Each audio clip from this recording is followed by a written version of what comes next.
Hello, and thanks for joining me today. I'm going to talk about a hobby that I started a little over a year ago, and that is vermicomposting, or keeping worms.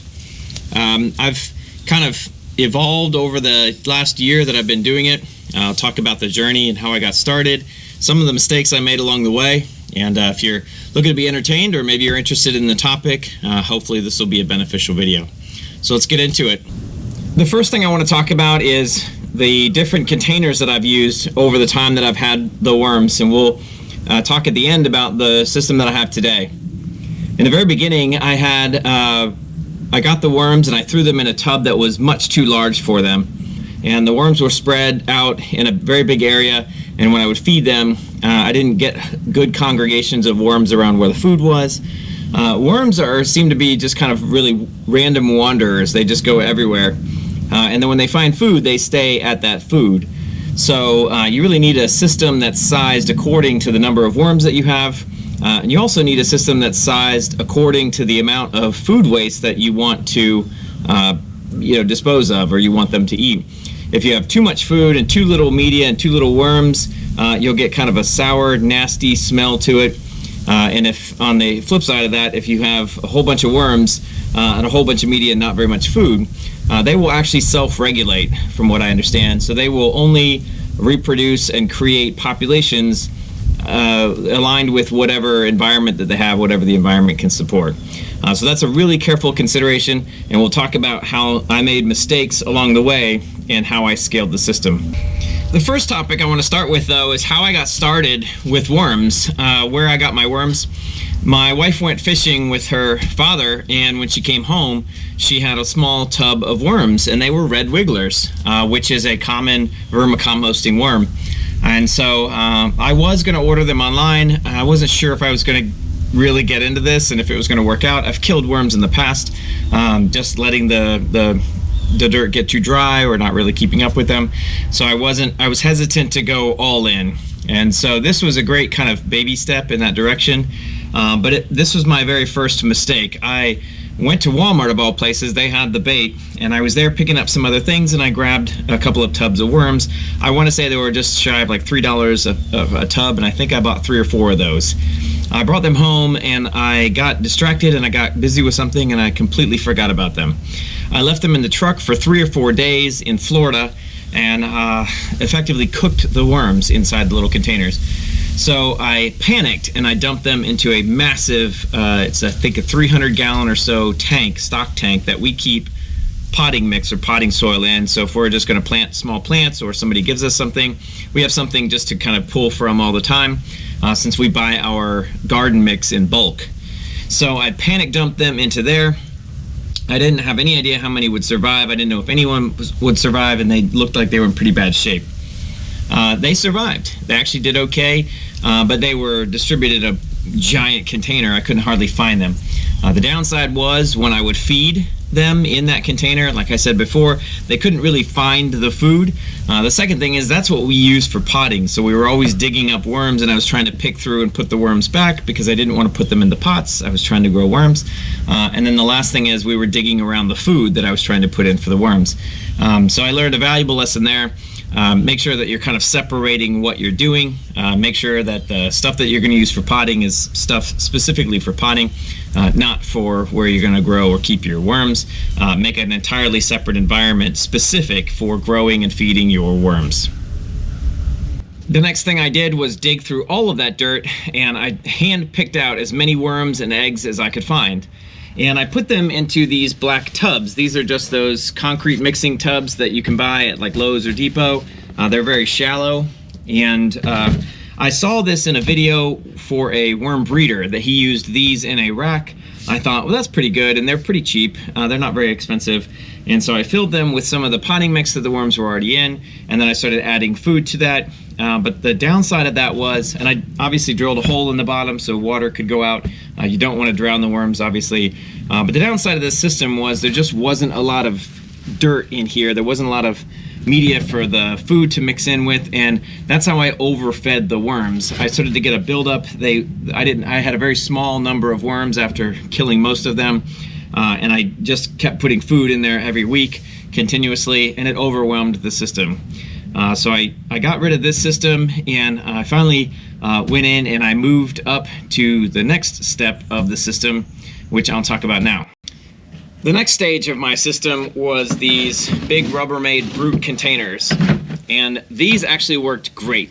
I had these for the better part of the year that I had the worms. It was great because I could put a lot of dirt or media in here, and then that way when I put food in, it wasn't really overwhelming that system. You have to keep a balance of how much nitrogen or food you're putting in there, to how many worms you have in there, to how much carbon you have in there. So I think that formula kind of has all three parts to that. But I had a couple of things working for me. The tubs didn't really kill the worms. It was sour. I had problems with flies and things like that, and it smelled really nasty. But the reality was the worms kind of worked around it.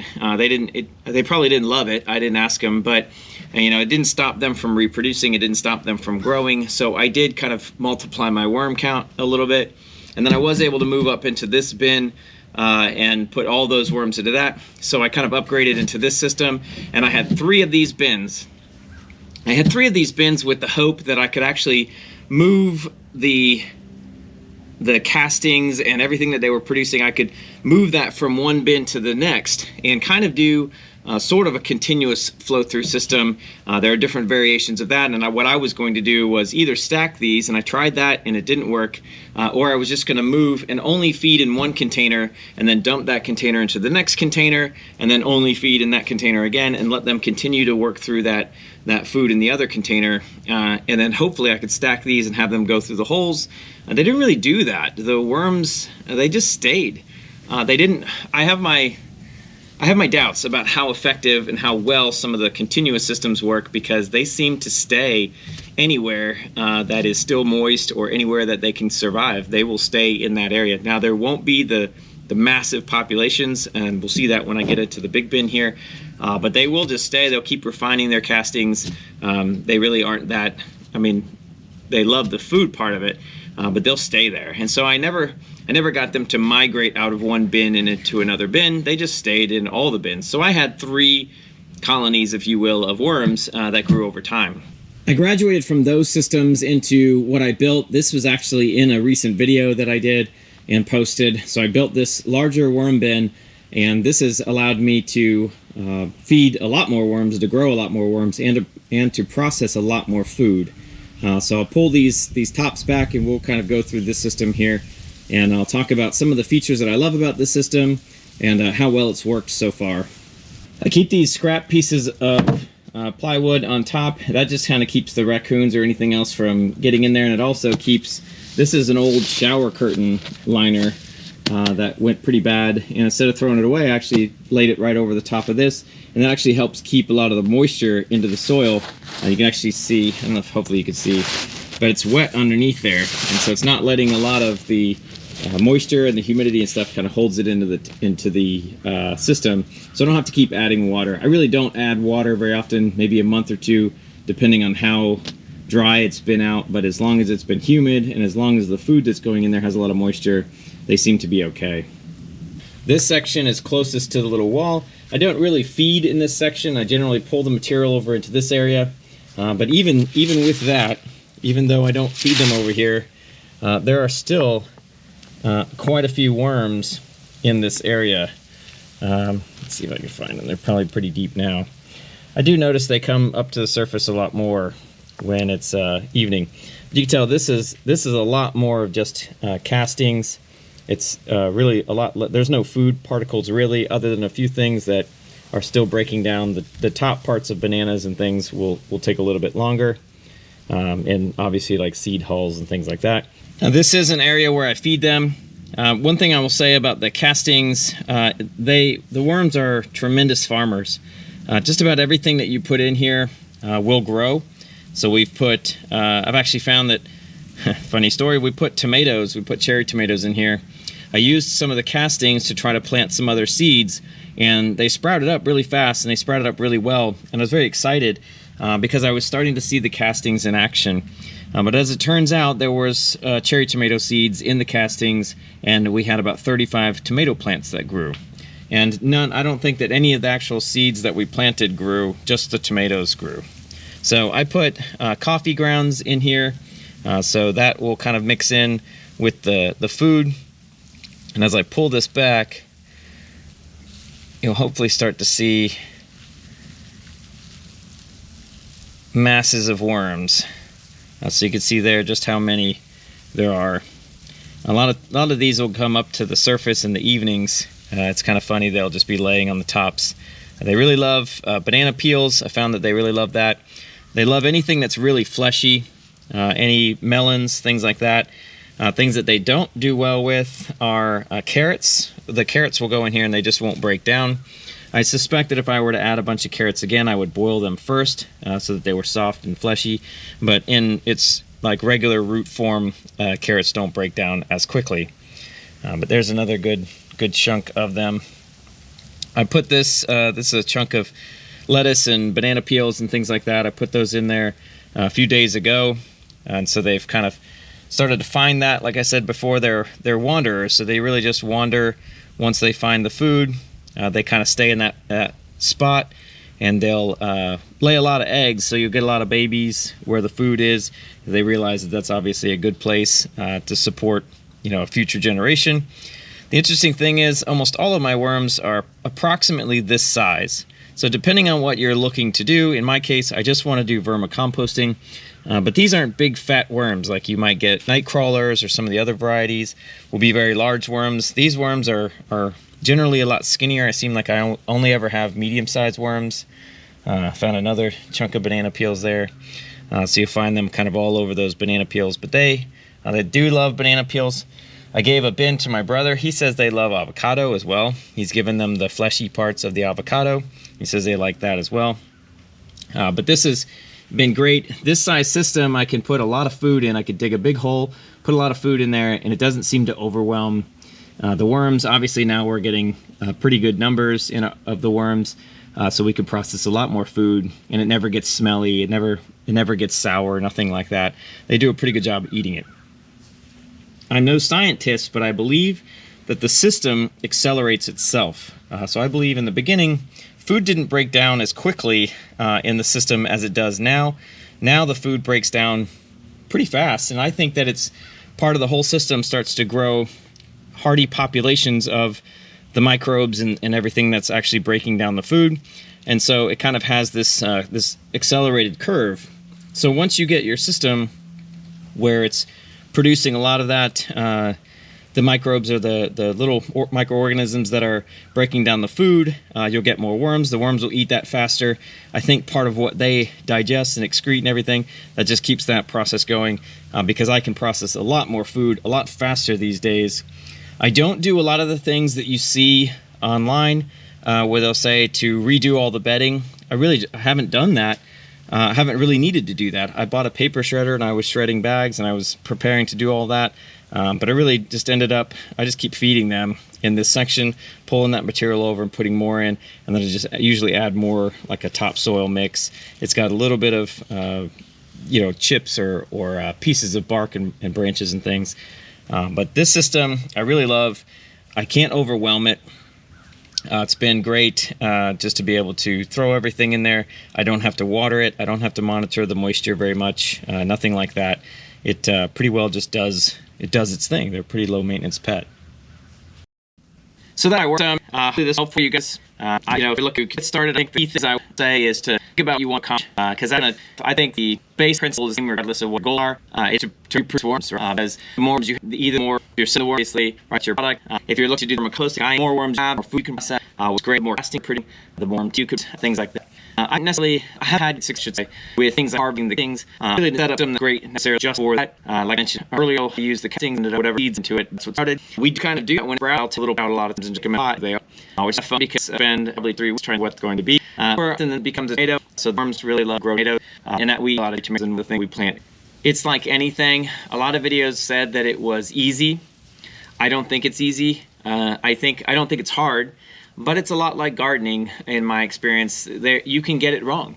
I overwatered them. I overfed them. I didn't have an environment that was set up for them. And so just like you would have to monitor your soil and your water and things like that for plants, worms have a few different things that you want to dial in.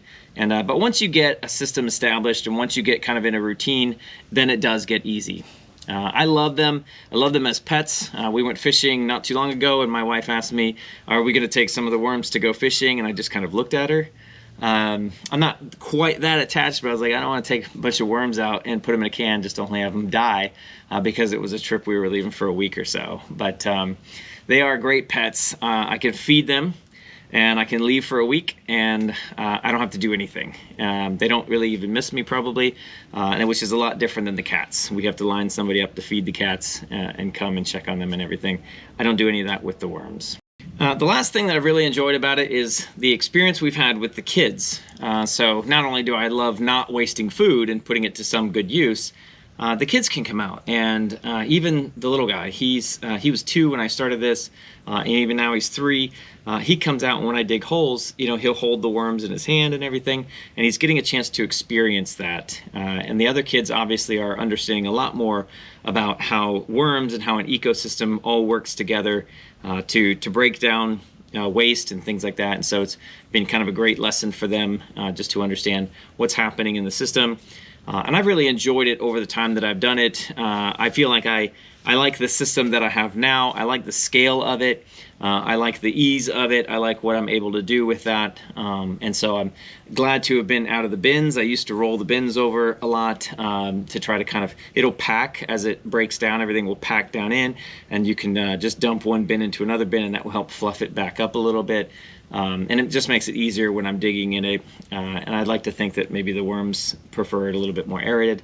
They probably don't care. They probably just dig wherever they want. But that's kind of, I like this system now because it's a lot easier to do that. So hopefully you've enjoyed this video. Maybe you learned a little bit. Maybe you were entertained by my story of killing worms and bringing them back to life.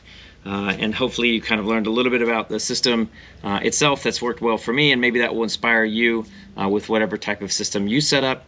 If you're thinking about doing worms, my last parting thoughts is just do it. I think the biggest mistake that I made was trying to be cheap about it. I didn't get a lot of worms. That caused problems for me, and it was very frustrating in the beginning. There was a point where I almost gave up. I was almost like, you know what, I'm just gonna go throw them out in the yard, let them do their thing in the wild, and if they make it, they make it.